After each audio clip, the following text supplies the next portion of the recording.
शारदा शारदाम्भोज वदना वदनाम्बुजे सर्वदा सर्वदास्माकं सन्निधिं सन्निधिं क्रिया तुंडे तांडविनी रतिं वितनुते तुंगावलीलाभये कर्णक्रोडकटम्बिनी घटयते कर्णार्बुदेभ्यः स्पृहां चेता प्राङ्गणसङ्गिनी विजयते सर्वेन्द्रियाणां कृतं नो जाने जनिता कियद्विनमृतैः कृष्णेति वर्णाद्वयी। अरे ये दो वर्णों का ये अमृत से सरा हुआ ये जो कृष्ण शब्द है ये कितना मनोहारी है कि जितनी इसको कान में जैसे ही इसका नाम आता है वो सैकड़ों हजारों कृष्ण की स्पृहा करने लगता है।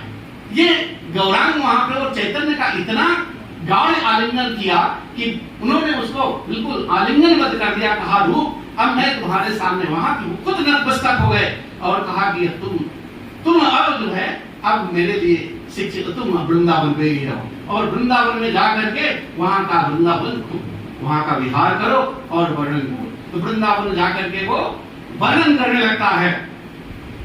क्वचिद्भृंगी गीतम क्वचिदानिलभृंगी शिशिरता क्वचिद्वल्लीलास्यं क्वचिदमलमल्ली परिमलः क्वचिद्धाराशाली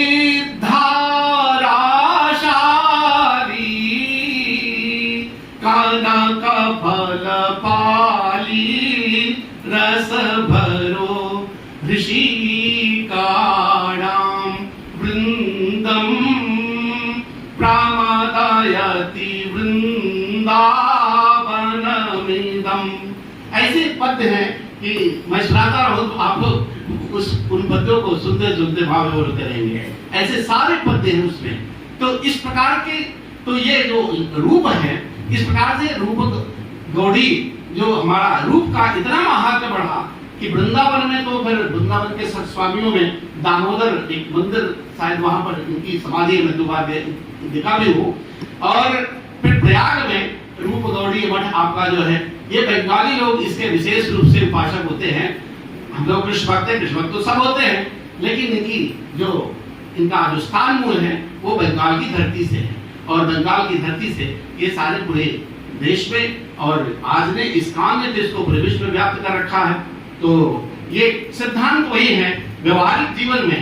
तो इसका जो शास्त्रीय पक्ष है, अब यहाँ पर चूंकि समय बहुत ज्यादा नहीं है और वैसा विषय भी यहाँ पर नहीं है कि मैं शास्त्रीय पक्ष को ये बताने की जरूरत है, क्योंकि इनका जो रस पक्ष है और जो लौकिक रस पक्ष है उसमें इनके काफी अंतर है।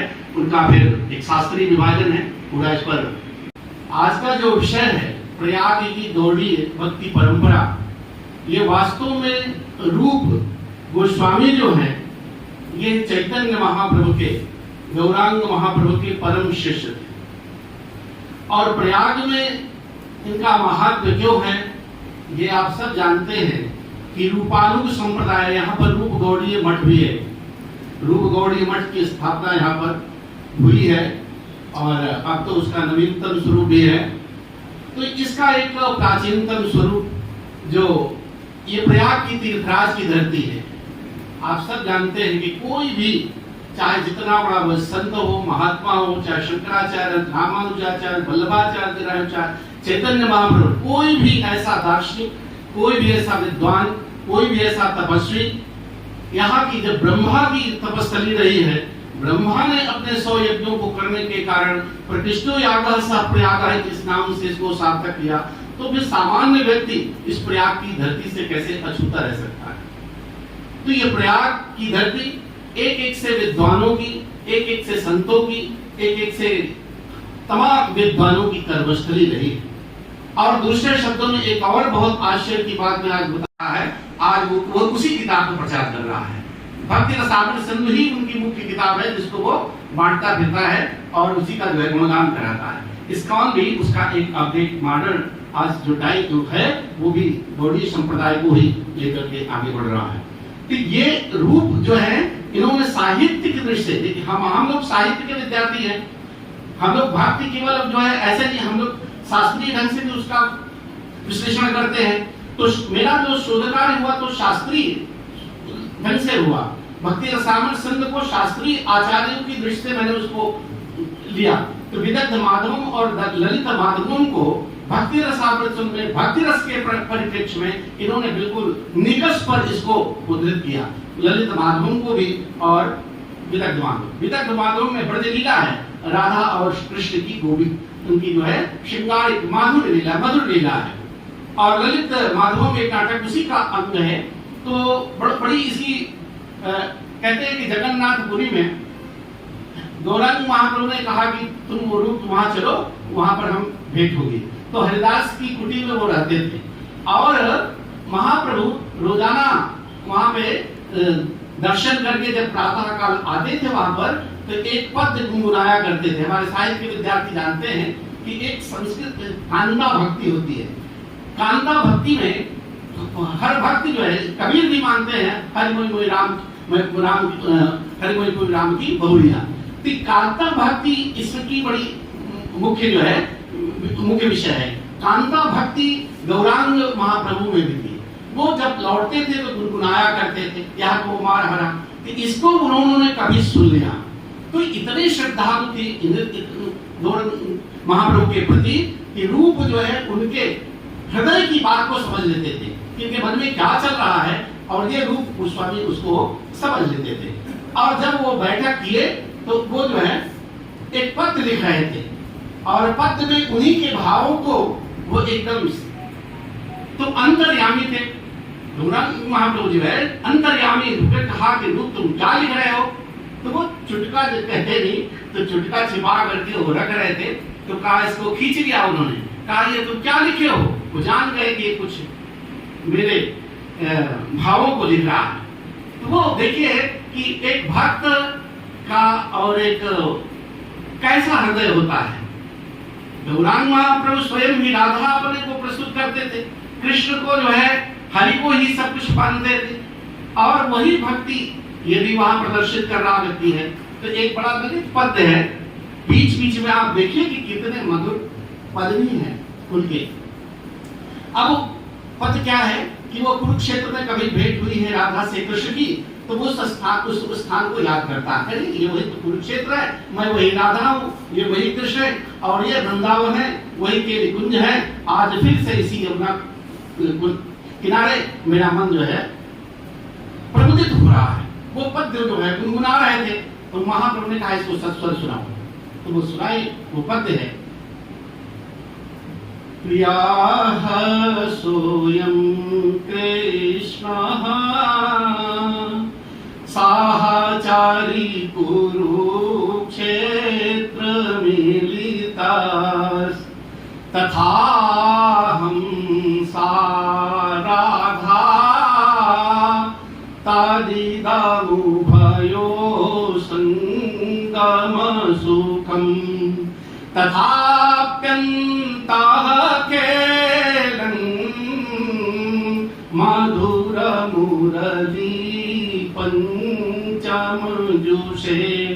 मनो में कालिंदी पुलिन विपिनाया स्पृहयते। ये पद जब उन्होंने सुना तो हरिदास जितने उनके साथी थे सब प्रभावित हो गए। कहा रूप तुम क्या लिख रहे हो, तो उन्होंने कहा मैं कृष्ण लीला लिख रहा हूँ। और उस समय तीनों लीला एक पुस्तक में लिख रहे थे, विदग्ध माधवम और ललित माधवम सब एक साथ। तो कहा नहीं, तुम ब्रज लीला अलग लिखो। और ये सत्यभामा का एक स्वप्न हुआ रूप गोस्वामी को, तब उनको याद आया कि ये चैतन्य महाप्रभु ही सत्यभामा के रूप में मुझको ये प्रेरणा दिए थे। और उन्होंने विदग्ध माधवम नाटक को स्वतंत्र रूप में अकेला ब्रज की लीला उसमें किया। और इस भक्ति रस में इस जो गौड़ीय भक्ति है इसमें देखिए बहुत भक्ति रस में चूंकि इन्होंने रस को प्रतिष्ठापित कर दिया कि भक्ति रस ही मुख्य रस है। हमारा आचार्य कहता है भक्ति रस नहीं है, भक्ति भाव है। लेकिन रूप गोस्वामी एक ऐसा आचार्य हुआ 16वीं शताब्दी में जिसने भक्ति रस को स्वतंत्र रस, हिंदी वाले भी स्वीकार करते हैं कि हिंदी वाले भी भक्ति रस को जब से स्वीकार करते हैं वो रूप गोस्वामी ही उसके प्रवर्तक आचार्य हैं।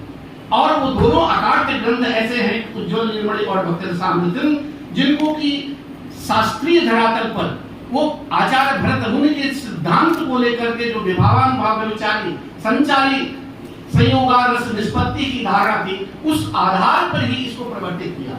और वो इतना सिद्ध हुआ कि आज उसको चूंकि ये 16वीं शताब्दी के बाद कोई ऐसा आचार्य नहीं हुआ जो कि आज इस ढंग से इसको प्रतिष्ठापित करता। शायद ये मम्मट के बाद होता तो आज भक्ति रस को तो बहुत पहले स्वीकार कर लिया गया होता। लेकिन दुर्भाग्य है कि अब लोग जो है उन्हीं मम्मट को, उसी आनंदवर्धन को, उन्हीं को सब लेकर हम लोग चल रहे हैं और नए आचार्य जितने भी परवर्ती आचार्य हुए हैं उन पर हमारा दृष्टिकोण बदल गया है। तो ये शास्त्रीय धरातल पर भी यदि हम इनका आकलन करते हैं तो रूप गोस्वामी भक्ति रस के प्रतिष्ठापक आचार्य के रूप में पूरे संस्कृत जगत में न केवल भक्ति रस के रूप में, केवल चैतन्य महाप्रभु के शिष्य के रूप में, बल्कि एक संस्कृत साहित्यकार के रूप में बहुत ही प्रतिष्ठित। इनके 12 ग्रंथ ऐसे हैं, दूत काव्य लिखा, खंड काव्य लिखा, नाटक लिखा, जो कि 12 ग्रंथ इनके औसत राधा कृष्ण की मधुर लीला पर है। मधुर लीला भक्ति रस में भी इन्होंने मधुर रस को मुख्य रस माना। जैसे हम लोग लौकिक में श्रृंगार रस को रसराज कहते हैं, उस तरह से भक्ति रस में मधुर रस को रसराज ही कहते हैं कि हमारा मधुर रस जो है वो रसराज है और इसकी जो स्थायी भाव है वो मधुरा रति है। अब मधुरा रति को ये कई नामों से अलग अलग यहाँ पर ये प्रयोग भक्ति रस के रूप में स्वीकार करते हैं। इनके यहाँ एक और बड़ी विशेषता है मधुरा भक्ति में। अभी मैंने कहा कांता भक्ति, ये परकीया उपासना के बड़े मानक है इनका कि मधुरा भक्ति में परकीया उपासना जो है इनकी आवश्यक जो है क्रीड़ा मानी गई है। यानी भगवान श्री कृष्ण और राधा का जो संबंध है वो श्री कृष्ण की लादनी शक्ति के रूप में राधा का है। श्री कृष्ण कहते हैं तो श्री में राधा स्वयं अपने आप समाहित है। तो राधा कृष्ण से कहीं अलग नहीं हो सकते, कृष्ण राधा से नहीं अलग हो सकते।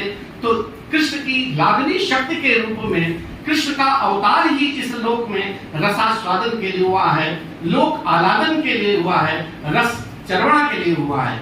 ये भक्ति रस का, ये गौड़ी संप्रदाय की, ये मधुरा भक्ति की सबसे बड़ी विशेषता है। और इसमें लोक और अलौकिक रस का और लौकिक रस में थोड़ा फर्क भी किया गया है। परकीयावाद कहने में लौकिक में थोड़ा से हम लोग सोचते हैं कि परकीयावाद तो जो है ये अच्छी धारणा नहीं है। इसको एक वर्ग कहेगा कि नहीं कृष्ण ने ऐसी लीला की है, लोग भी अगर ऐसी लीला करने लगेंगे तब ये बड़ा निंदनीय होगा। भागवत में भी सुखदेव जी से जब सुखदेव राजा परीक्षित ने प्रश्न किया कि आखिर कृष्ण के साथ इतनी वल्लभाएं हैं, कृष्ण की इतनी गोपियां हैं और ये इनका चरित्र इसका निंदनीय है, ये उनको भी वहां पर शंका हुई इसी लौकिक और अलौकिक लीलाओं को लेकर के।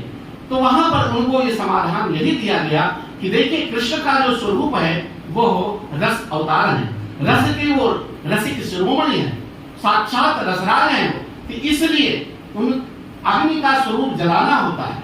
अग्नि का स्वरूप जलाना जैसे उसका गुण दोष न होकर के गुण माना जाता है, उस प्रकार से श्री कृष्ण का जो गुण है वो रसास्वादन कराना है। वो रसाव्यक्ति के लिए, रस देने के लिए, रस प्रदान करने के लिए, लोग को आनंद लेने के लिए जो उनका अवतरण हुआ है तो वो उनकी लीला में तो दोष नहीं है। लेकिन हाँ, कृष्ण का बन करके कोई अगर अनुकरण करता है कि हम कृष्ण बन करके अगर लोक में इस तरह का कार्य करते हैं तो निंदनीय होगा, वो अच्छा नहीं माना जाता है। वहां पर श्रृंगार रस और साथ माधुर्य रस में अंतर भी किया। श्रृंगार को हम रसराज कहते हैं और मधुर रस को श्रृंगार भक्ति रस में कहते हैं। आखिर इसमें अंतर क्या है? तो साहित्य शास्त्र में इसमें अंतर भी बताया गया कि जो हमारा श्रृंगार रस है, श्रृंगार ये लौकिक श्रृंगार है लोक में जो होता है इसमें 3 गुणों की प्रधानता है, सत्व गुण, रजोगुण और तमोगुण तीनों इसमें हो सकते हैं, होते हैं। लेकिन सत्व गुण में जो अलौकिक रस है, जो भगवान माधुर्य रस है, मधुरा भक्ति है, जो मधुर रस है, उसमें केवल सत्व गुण की ही प्रधानता होती है। उदाहरण के लिए एक जैसे कृष्ण है, हम कृष्ण के तमाम छल देखते हैं, राधा कृष्ण के साथ आलिंगनबद्ध देखते हैं, उनकी अनेक क्रीड़ाओं के साथ देखते हैं, लेकिन हमारी जो दृष्टि है, हमारा जो सात्विक विचार है, कभी भी वो दोष युक्त नहीं होता है। और वही एक लोक में अगर कोई नायक और नायिका को हम उस रूप में देखते हैं तो हमारे भीतर कुछ तरह के विकार उत्पन्न होते हैं। तो यही इसका अंतर है कि लोक शत बार नमन, हे मात मेरा शत बार नमन, हे मात मेरा शत बार नमन। 1 दिसंबर सन 32 का रहा दिवस वह पावन, 1 दिसंबर सन 32 का रहा दिवस वह पावन। देवलोक से इस धरती पर हुआ आपका आवन, और चाह कोठी चहुओर दिशाएं, चाह कोठी चहुओर दिशाएं, पुलकित धरा गगन। हे मात मेरा शतबार नमन, हे मात मेरा शतबार नमन, हे मात मेरा शतबार नमन। और विश्वविद्यालय में गुरुजन से मिली आपको शिक्षा, विश्वविद्यालय में गुरुजन से मिली आपको शिक्षा। डीफिल की उपाधि की अर्जित देकर शोध परीक्षा, और भाषा व साहित्य शोध में रमा रहा तन मन। हे मात मेरा शतबार नमन, हे मात मेरा शतबार नमन।